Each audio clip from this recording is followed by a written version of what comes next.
केंद्र सरकारच्या मॅट्रिकोत्तर शिष्यवृत्ती योजनेअंतर्गत महा-डी-बी-टीच्या संकेतस्थळावर शिष्यवृत्तीचे ऑनलाईन अर्ज भरण्याकरता 15 मेपर्यंत अंतिम मुदतवाढ देण्यात आली आहे.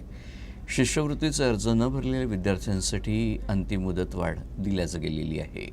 अमरावती विभागातील महाविद्यालयांमध्ये 2023-24 मध्ये प्रवेश घेतलेल्या शिष्यवृत्तीचा लाभ घेऊ इच्छिणाऱ्या विद्यार्थ्यांनी त्यांचे अर्ज तात्काळ महा-डी-बी-टी maha-it.gov.in या संकेतस्थळावर ऑनलाईन सादर करायचे आहे.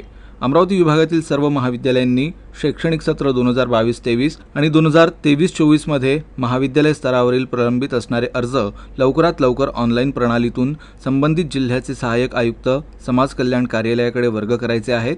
महाविद्यालयांना नूतनीकरणाचे अर्ज भरून रिअप्लाय करण्यासाठी आणि सेंडबॅक केलेल्या अर्जांच्या त्रुटी दूर करण्याचं आवाहन प्रादेशिक उपायुक्त सुनील वारे यांनी केलं आहे.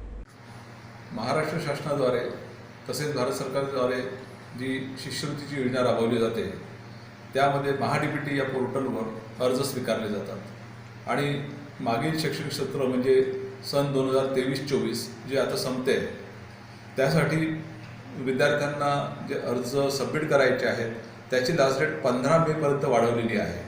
तरी सर्व विद्यार्थ्यांनी व पालकांनी या बाबीकडे लक्ष द्यावे आणि आपले अर्ज महा-डी-बी-टी पोर्टलवर सबमिट करून आपल्या शिष्यवृत्ती आणि फी माफी योजनांचा लाभ घ्यावा हे मी आवाहन करतो आहे.